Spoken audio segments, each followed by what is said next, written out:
This week in South Baltimore. Merry Christmas, hun. Brought to you by SouthBmore.com. Baltimore, it's the city I adore. Being Baltimore rich to being Baltimore poor. It's a city always searching, never finding a cure. But baby, nothing can replace my Baltimore.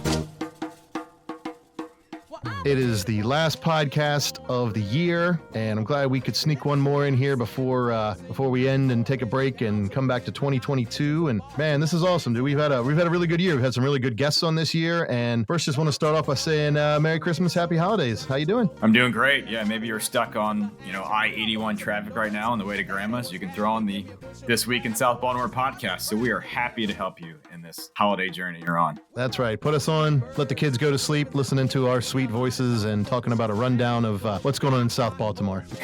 Though I do think we probably have a PG rating, so get those kids some knowledge on Federal Hill and Sobo and Port Covington and all that good stuff.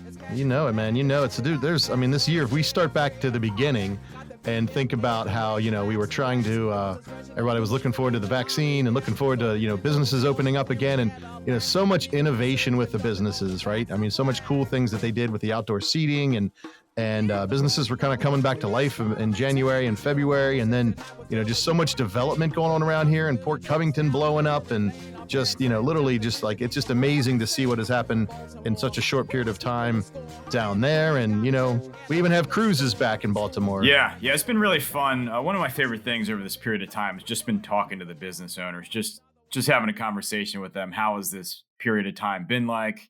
How have you had to pivot? How have things been? And it's just been so fun to talk to them about the challenges they've been through, but the way they've adjusted. I was talking to the owner of Pickles recently, and he said that the fact that people can't stand around anymore has led to their bartenders becoming servers, and those servers have had them sell more food. So now their kitchen's like busier than ever because they're actually have people out kind of selling the food to each table. So it's certainly interesting to see. Obviously, we have the the outdoor dining spaces, drinks to go, just so many innovative ways, so much more carry out. It's really been interesting. And obviously there's been times where things have felt pretty normal, and it seems like we're certainly backtracking a little bit at the current moment. But yeah, it's just, these business owners, they know how to survive. And they, certainly as we run through all the information we're going to run through, you can see that amazingly, South Baltimore, Federal Hill, all these areas we've got more businesses now than we did before the pandemic started. And that's just a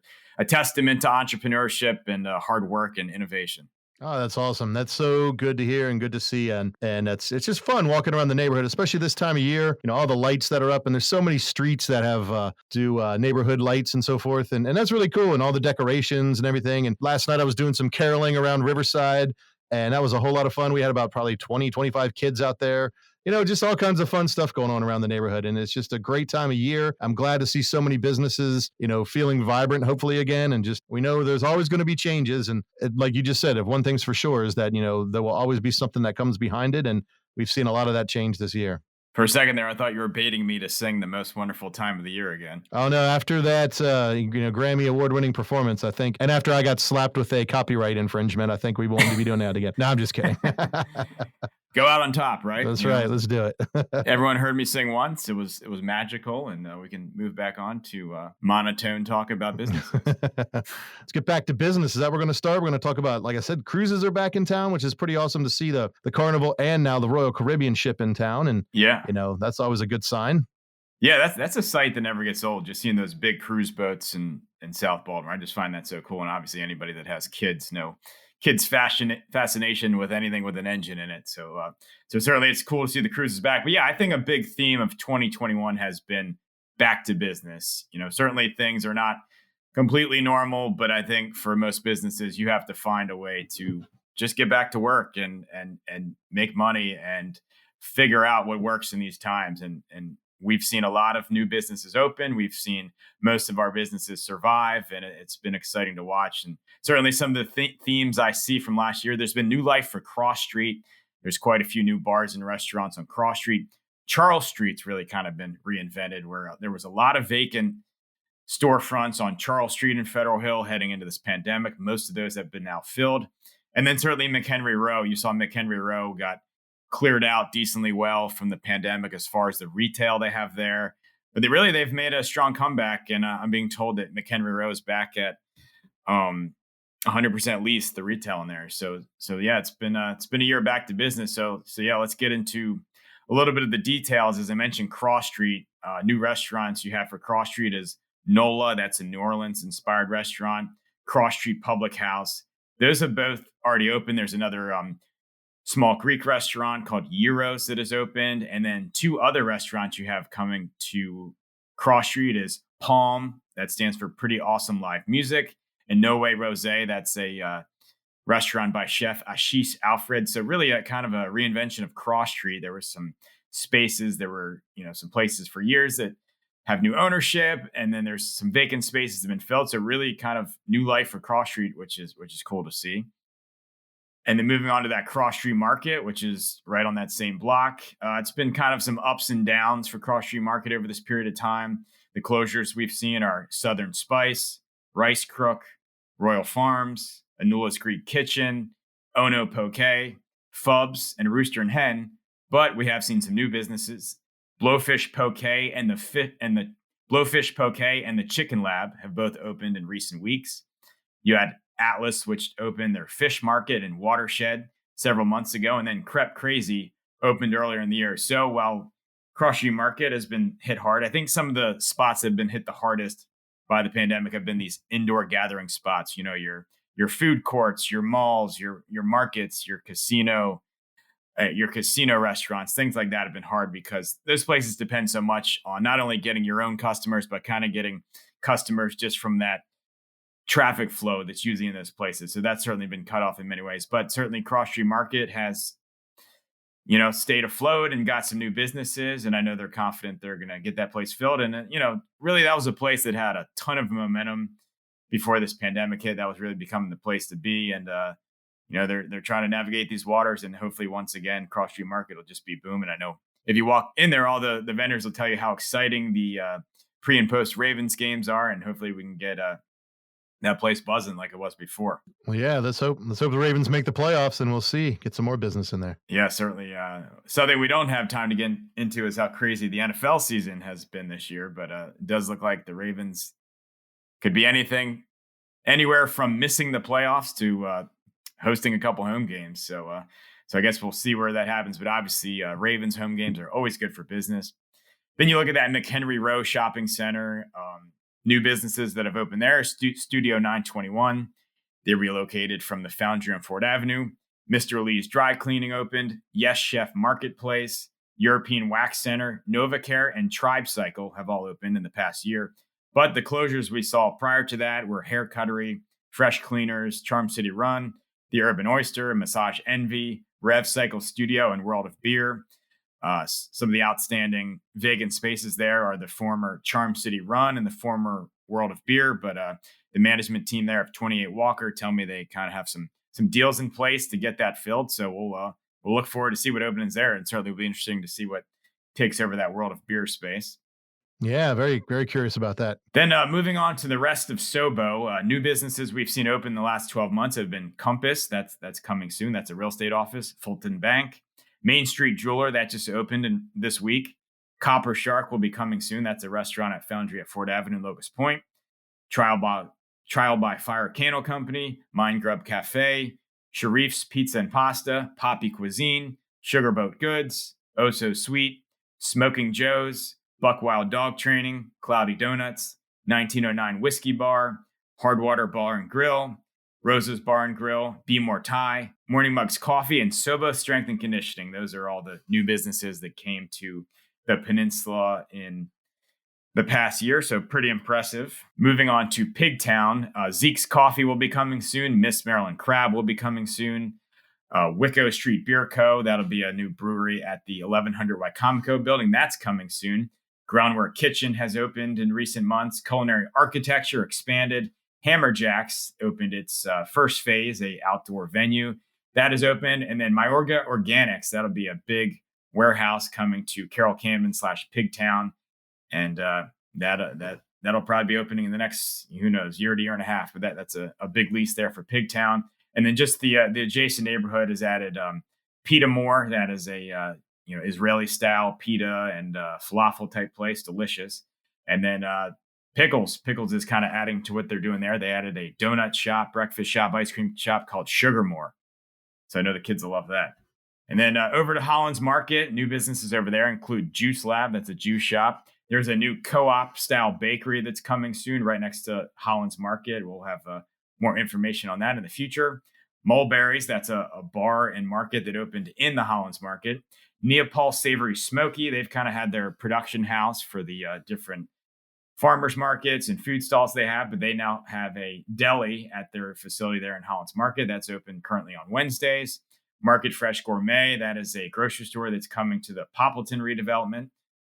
So Holland's Market getting in on the mix as well. So yeah, that's our rundown of all the new businesses that opened in South Baltimore in the last 12 months. It's certainly quite a few, and it's exciting to see. When you hear that rundown of all the new businesses opening up, it just goes to show that you could literally try a new place every day, and it would take you weeks and weeks to get through all the new restaurants just in South Baltimore alone. Yeah, it's crazy. And we used to do the South Baltimore restaurant census, and I've kind of put it on pause a little bit there's just so many moving parts now. But yeah, last time we did, there was over 180 places to eat just on the South Baltimore Peninsula, and who knew?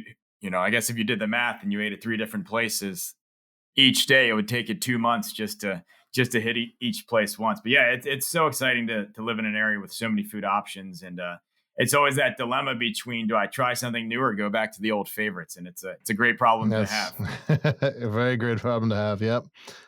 I know you've always had your ear to the ground on what's going on in Port Covington. So curious, what you got going on there? What are some updates in Port Covington now? Yeah, so Port Covington's not only been a huge story in 2021, it was a big story in years prior, and it's going to be a big story probably for at least another decade or two. But really, I think, Port Covington has really, really actually happened this year. As you can drive by Port Covington now and see substantial development growing out of the ground. It's that Chapter 1B phase, which has full-blown construction going on right now. There's 5 buildings under construction. This development phase will have 440,000 square feet of office space, 586,000 square feet of residential from 537 housing units. This breaks down as 367 market rate residential units, 89 affordable units, and 81 extended stay units. There's going to be 116,000 square feet of retail, more than 1,000 parking spaces, and 10 acres of parks and public spaces. So really just a huge phase of development. And as we're about to run down, that's just one part of what's going on at Port Covington. It's really kind of coming at all angles right now to see Port Covington kind of become, in some ways, almost like a new town, absolutely a new neighborhood. So really a lot going on in Port Covington. And an interesting thing that could dictate what the next phase of development is for Port Covington is there's a huge building in the middle of this Port Covington development. That's Sun Park. That's where most of that building is, the Baltimore Sun printing plant.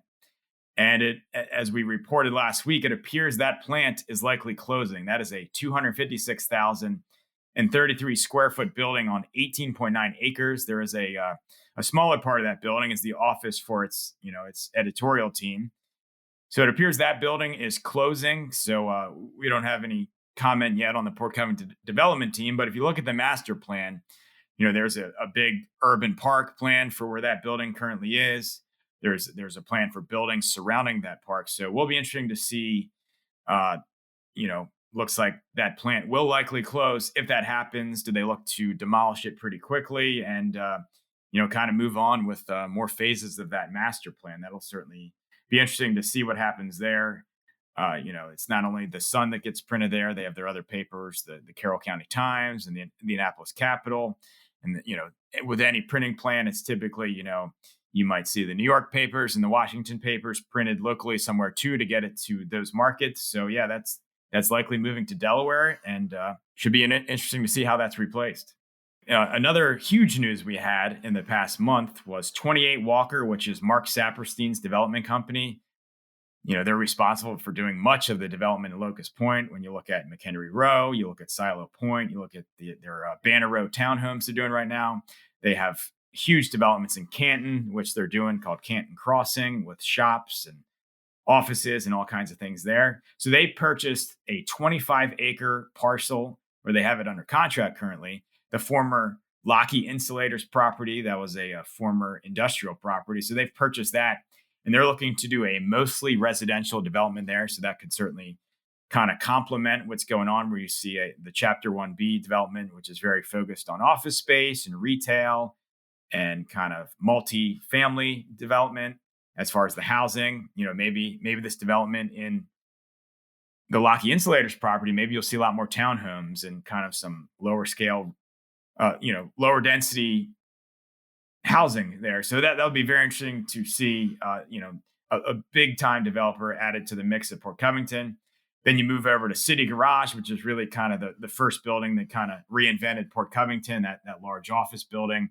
That has new ownership. They're focusing on lab space. You're hearing a lot about lab space and medical innovation in Baltimore these days. So that'll be a lot of, so essentially the big plan there is Under Armour is moving from their space within City Garage over to Building 37. They're moving they call it their lighthouse building from City Garage over to that Building 37 in Port Covington. So they're going to focus on turning that into lab space. So it'll be interesting to follow that. And then kind of segueing there into Under Armour. In the past year, Under Armour announced plans. They've been talking about moving to Port Covington for several years. But really, they kind of came up with a new concrete plan where they plan on building a new 284,000 square foot office building. They're going to unveil more detailed plans for that probably early next year. They hope to open that building in 2024. They hope to fully leave their Locust Point campus at Tide Point by 2025. And you add that to the 170,000 square foot Building 37, which is already there. That was the former Sam's Club. That'll give them 454,000 square feet of office space in Port Covington in the next few years. So certainly that'll be interesting to follow as you really get these different things going on in Port Covington. New life for City Garage, Under Armour making more concrete plans to move there, 28 Walker getting involved, and then just 5 new buildings going up by the Port Covington development team. So much going on. And another great opportunity here for the city is, Under Armour moves all its operations to Port Covington, and they have their awesome corporate headquarters right now in Locust Point. And it kind of makes you wonder what's going to come in there, right? I would think that'd be very attractive for another business to come in, another maybe large corporation, large employer to come into the neighborhood. Yeah, absolutely. And I know we touched on that when we had our podcast with Jim Chivers and Mike Gioso, 2 commercial real estate agents in Baltimore. But yeah, what a prime property. I was down there for the lighted boat parade. You got that boardwalk down there. I think I saw your kids running around at that. And what a cool piece of property that is. Just a boardwalk in Locust Point. The views are spectacular. Those are cool buildings. So yeah, that'll absolutely be very interesting to see what goes there. Does it stay office? Is there any residential or educational component that'll take over that space? But you're absolutely right. I think 2-3 years ago, that'll be one of the big stories we're following. Absolutely. We got more fun stuff coming up here. You just turn the corner anywhere and you see development. Yeah, lots of development going on. And certainly, the construction industry was one of the industries that never stopped during all these months of the pandemic. They've really kept moving forward, and now we're starting to see some of the fruits of that labor. But starting with that casino area. So Horseshoe Casino definitely hit kind of hard by the pandemic. Certainly, you see kind of the amount of money they were bringing in was certainly brought down while casinos were closed at one point, and certainly that's one of those indoor gathering areas. But they're working on making their comeback. But one thing that'll help that is a sports book is now open. Sports books are now legal in Maryland, and the team at Caesars has opened their sports book at Horseshoe Casino Baltimore. That's currently open, but what'll open in the next few weeks is Brew Brothers. That's a brew pub with tons of TVs, which will be right next to the sports book. So you can go into the casino, you can place your sports bets, and you can look at one wall and watch probably 10 different sporting events at once. So hopefully that'll be a nice attraction. I think that will definitely bring a new dynamic to the casino. But yeah, if you go in there now, certainly they lost GDL, which was Giada De Laurentiis' restaurant in there. Guy Fieri, closed down his restaurant in there, although that's where where Brew Brothers is taking over. Currently, there's only 2 businesses left in the food court in there. So really a lot of, hopefully that sports book will kind of reinvent the area, and hopefully they'll be able to get some new restaurant businesses in there, but which will help out the area. A development, which is by the casino ownership team, which is Seaback. Top Golf is under construction, and that's really coming along quick. I would expect that to open probably around the springtime, if just guessing here, but it looks like, the building is the structure is there. They obviously need to build the driving range, but that's coming along pretty quickly. And I've never been to a Top Golf, but everybody that talks to me about it is absolutely in love with it, and seems like it's quite the attraction. And the next closest one isn't until right by the National Harbor Casino, which is over an hour drive from Baltimore. So hopefully that's a big attraction. And then you got the Paramount. That'll be the music venue, which they're adding down there, and I'm being told that'll start construction early next year. So that casino area is looking to continue its redevelopment, kind of reinvent itself a little bit, and will be exciting to see what that looks like. I always kind of base the measures on that by new Ravens season. So I think by next Ravens season, you'll probably see Top Golf completed, and you'll likely see the Paramount under construction. So, if every Ravens season is a way to look at a new chapter for that casino area, next year will definitely be a new chapter for sure. You talked a little bit about Stadium Square and, the casino area, but, we definitely got a lot going on with the Westport area, all the other development around Fed Hill. Yeah, for sure. So moving really just a block east of that casino area, you have the Stadium Square development, which is, been going on for a handful of years, but they are ready for another major phase of construction. So Lennar has taken over one of the big parcels for a big new apartment building. If you drive by that site right now, you can see they're prepping that for construction, and I'm told that'll be full-blown construction in the next few weeks. So that'll be another really big construction site in South Baltimore, continuing that Stadium Square development. Another really big development that'll happen is that One Westport development. That's on the 43-acre waterfront parcel there in Westport. That's going to be a $500 million development with apartment housing, affordable housing, townhomes, some commercial spaces. So that is moving forward, and they expect to have some construction going on there next year. So that'll certainly kind of reinvent that middle branch, as you have Port Covington on the one side, Westport on another. You have the casino development on the top side of the middle branch there at Ridgely's Cove. So a lot of waterfront development going on. Then we move over to Ridgely's Delight. Zalco has 2 apartment buildings under construction on Pratt Street. One is nearing completion, one just started. So there's some nice activity there. Really interesting news here, as the Oakview Group has a deal in place to do a $150 million renovation of the Royal Farms Arena downtown. They are doing that with their own capital. This is not a publicly funded project. So Oakview Group, they are involved in so many big, arena and entertainment projects around the country, around the world. I was just reading about this 23,000 person arena they're building in Manchester in England right now. So certainly a big time company, and they're going to take on a renovation of that severely aging arena we have, and hopefully it's a successful project that'll bring all those big acts Nate wants to see to Baltimore, and maybe some cool sports too. So we will be following that. But that's going to start construction really in the next couple months. So that'll be a big construction site downtown. Moving on to that Well Street corridor, where you're seeing a lot of development over the years. But 2 buildings are about to open, as Alta Federal Hill will open very soon here with 275 apartments and 1,000 square feet of retail, which is still for lease. And then Extra Space is opening a big new storage facility there right on Well Street. That'll have 820 units. Moving on to Locust Point, there's the Banner Row townhome development. That'll be 108 townhomes. That is selling very well, according to Ryan Homes and 28 Walker, who are behind that project. So the first 4 homes have been built, and now they're going to work on getting those initial 108 townhomes built as they sell. Then certainly moving on to the Inner Harbor, certainly be interesting to follow, as we're being told that Harbor Place, which has been kind of declining in recent years as it's been in receivership and there's been a lot of closures. New ownership could be close there, which could give that a nice boost. The Gallery Mall, that will be closing. That was there for many years. It has shops like Forever 21, so that is closing. We'll be interested in to see if any of those vendors kind of filter out throughout the rest of downtown. And then Rash Field, obviously a big story. We had Lori Schwartz on our podcast last time. That is open. That's a big new public space for the Inner Harbor. So lots of changes going on in the Inner Harbor, and hopefully many more in 2022. That's amazing. And one thing that we also have to talk about here, I think, is, we've done a lot of rundown of construction, of buildings, of businesses, things like that. But, we really got to send a big thank you out there to not only our listeners here, but of course the residents of South Baltimore, the residents of Baltimore as a whole, for supporting the businesses down here. Thank you to all the fantastic bartenders, servers, business owners who, again, are being innovative, being creative, and doing things and helping each other.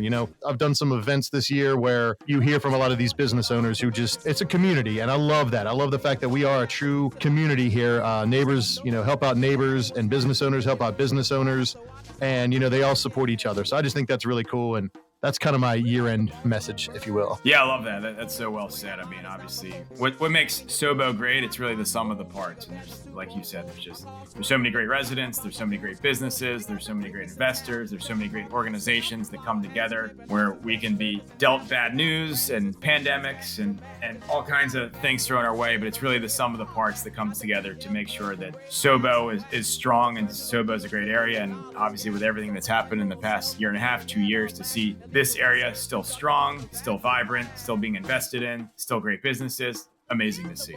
We'll probably get a new neighborhood next year in Port Covington. So really we head into 2022 on good footing, and we'll see what 2022 brings our way. I'm sure it'll be more of everything. Absolutely. Well, thank you all for listening. And again, share this with your friends, your neighbors. We want to get more subscribers to This Week in South Baltimore and southbmore.com. Kevin, thank you. Take care. Happy holidays. Yeah, Merry Christmas. Happy holidays, everybody. Awesome. We'll talk to you real soon. See you in 2022. This Week in South Baltimore. Sobo, hun. Brought to you by southbmore.com. Merry Christmas, hun. Tony and K-Swift. To all my Baltimore DJs representing Charm City, you can't miss. No house to roll house, got fancy mansions and the pole house at Central Brook and that bad house, trying to make it down to the courthouse. Blue crabs and Old Bay, chicken box and leg trout. I see you over there, finger licking, be it deep in or carry out. Crazy hot and humid, oh, will we ever get through it? Gotta get me a snowball, hope it cools down by